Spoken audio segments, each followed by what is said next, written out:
Hello everyone. तो unit first some basic concepts of chemistry का आज हम एक्सरसाइज क्वेश्चन नंबर 13 को सोल्व करेंगे।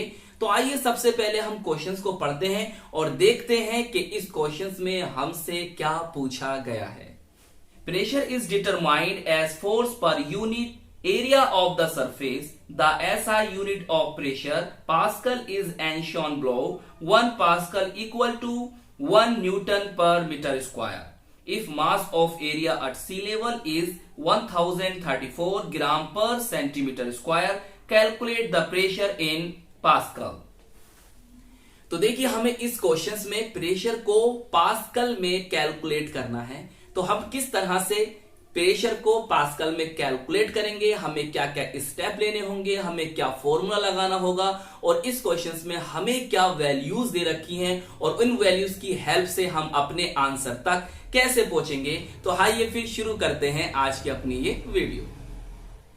देखिए हमें दे रखा है 1 pascal equal to 1 newton per metre square. अब देखो इस बात को अगर आप अच्छी तरह से समझ लोगे तो यहां से एक फॉर्मूले को निकाल सकते हो और वो फॉर्मूला आपको आपके आंसर तक पहुंचा देगा और वो फॉर्मूला आपको इस क्वेश्चंस को करने में हेल्प करेगा। समझ लो कि ये क्वेश्चन उसी फॉर्मूले से होगा। वो सर कैसे, तेरा ध्यान समझो।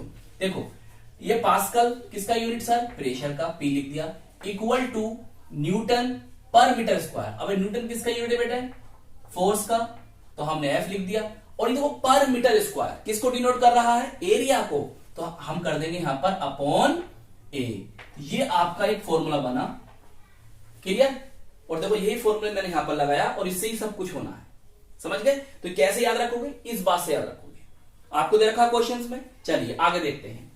मास पर यूनिट एरिया ऑफ एयर कितना है, आपके पास है 1034, या पढ़ लो भैया इसको, 1034 ग्राम पर सेंटीमीटर स्क्वायर, क्लियर। अच्छा अब ये बात हमने कहां से लिख ली, देखिए जब आप अपनी बुक्स को उठाओगे और पढ़ोगे if mass of air at sea level, तो वहां पर ये बात लिखी हुई है, क्लियर। अब देखिए इस वैल्यूज का मतलब समझिए, आप सब बात को छोड़कर ध्यान समझो कि भाई यहां पर 1034 ग्राम पर सेंटीमीटर स्क्वायर का मतलब क्या है। देखो इस तरह समझो कि भाई हमारा ये कौन है, सी है, सी बोले तो समुद्र है, क्लियर। अब यहां पर मैंने एक इस तरह से बनाया, ये क्या है आपका सर, ये आपका 1 सेंटीमीटर स्क्वायर एरिया है, क्लियर। ये पर सेंटीमीटर स्क्वायर तो मतलब 1 सेंटीमीटर स्क्वायर आपका एरिया है। अब इस एरिया के अंदर जो एयर आ रही है यहां पर, ये क्या आ रही है, एयर जो आ रही है यहां पर, इस एयर का जो मास है वो कितना है, 1034 ग्राम, क्लियर। आसानी के लिए पढ़ लो 1034 ग्राम, क्लियर। अच्छा तो देखो 1 सेंटीमीटर स्क्वायर एरिया में जो एयर आ रही है उसका मास कितना है, दोबारा समझो, 1 centimetre square, 1 centimetre square area के अंदर जो एयर आ रही है उसका मास कितना है, ये है इसका मतलब। तो यहां से आपको दो वैल्यू मिल जाएंगी, क्या मिल जाएंगी, मास ऑफ एयर मिल गया आपको, क्लियर, और आपको एरिया मिल गया। अब देखो ग्राम में है, हम इसके किलोग्राम में करेंगे तो इसे क्या करेंगे, 1000 से डिवाइड करेंगे इस तरह से। तो 1000 को हम लिख सकते हैं 10⁻3। मैं इसको ऊपर लेके जाऊंगा तो क्या हो जाएगा सर, माइनस में, क्लियर। तो यहां पर आ जाएगा आपका 1034 इंटू 10⁻³ kg, kg बोले तो किलोग्राम। बताइए समझ में आ गई बात। अब एरिया 1 सेंटीमीटर स्क्वायर, हम इसे भी क्या करेंगे, मीटर में करेंगे, काय में करेंगे, मीटर में। तो हम जानते हैं भाई सेंटीमीटर को मीटर में करने के लिए हमें क्या करना पड़ेगा, डिवाइड बाय 100। स्क्वायर है सेंटीमीटर स्क्वायर, तो क्या करेंगे, एक और ले लेंगे, इससे क्या होगा, इससे बन जाएगा ये वाली बात। इसे हम ऊपर लेके जाएंगे तो लिख सकते हैं क्या, इस तरह से। तो एरिया क्या आ गया आपका, 10⁻⁻4 मीटर स्क्वायर। बताइए कितनी बात समझ में आई। अच्छा अब आगे चलते हैं। हम जानते हैं P equal to F upon A, ये कहां से आया, अभी हमने यहां से निकाला है। हम क्या करेंगे, एफ के स्थान पर लिख देंगे एम इंटू जी लिख सकते हैं, क्योंकि अर्थ की ओर क्या आ रही है, एयर आ रही है, सही है, जी लिख सकते हैं, acceleration due to gravity upon a. बताओ इतनी बात समझ में आ गई।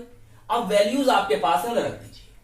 देखिए मास ऑफ एयर आपने रखा, जी की वैल्यू 9.8 मीटर पर सेकंड स्क्वायर, 9.8 मीटर पर सेकंड स्क्वायर आपने वैल्यू रख दी।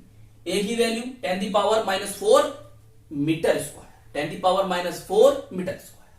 बताइए सब वैल्यू आपको पता चल गई थी, आपने वहां रख दिया, यहां तक कोई दिक्कत नहीं होगी। आगे चलते हैं। अब देखो ये 10⁻⁴ है, ऊपर लेके जाओ, ये 10⁻³ है, इसे नीचे लेके आओ, कट करो, क्या बचेगा, 10 बचेगा ऊपर। क्लियर। इन सब की जब आपस में आप मल्टीप्लाई करोगे तो आपको इतना रिजल्ट आएगा 101332। अब तो यूनिट देख लो, यूनिट समझो ध्यान से, यूनिट का ही खेल है, यूनिट का ही गेम है पूरे क्वेश्चंस में। केजी आ गया, देखो ये मीटर स्क्वायर था, यहां पर मीटर था, इससे कैंसिल हुआ, यहां मीटर बचा, ऊपर ले गया तो पर मीटर। क्लियर। अब देखो ये है आपका सेकंड स्क्वायर, नीचे आएगा, मगर मैं इसे ऊपर लेके जाऊंगा तो क्या कर दूंगा, माइनस का, तो आपका यूनिट क्या बना, किलोग्राम पर मीटर पर सेकंड स्क्वायर। हम क्या जानते हैं, हम ये जानते हैं, इसे मैं रफ करता हूं, कि जो हमारा 1 पास्कल होता है, 1 पास्कल बराबर होता है 1 kg पर मीटर पर सेंटीमीटर स्क्वायर पर second square, centimetre second square. Clear. ये बताओ, तो मैं इसके प्लेस पर ये लिख सकता हूं केजी पर मीटर पर सेकंड स्क्वायर। क्लियर। तो लिख सकता हूं पास्कल। चलिए अब देखिए यहां पर ये 10⁵ कैसे आ गया, उसे और समझाता हूं मैं आपको।